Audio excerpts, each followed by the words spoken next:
How to update bank account details in TD Auto Finance app. First of all, open the app on your device and log in using your registered username and password. Once you are logged in, go to the menu or look for the profile or settings section on the home screen. From here, navigate to payment settings or manage bank accounts. This is where you can view, add, or update your saved payment methods. If you want to update your existing bank account details, you may first need to remove the old account by selecting Delete or Remove Account. After that, tap on Add New Bank Account. Now enter your updated bank account information such as your account number, routing number, and account type, checkings or savings. Make sure the details are entered correctly to avoid any payment issues.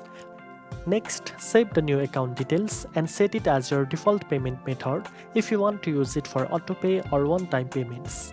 Before finalizing, review all the information you have entered. Once everything looks good, tap on Save or Confirm. Your updated bank account details will now be linked to your TD Auto Finance app and you can use them for future payments. If you found this video helpful, don't forget to like, share and subscribe for more finance tips. Thanks for watching and I'll see you in the next one.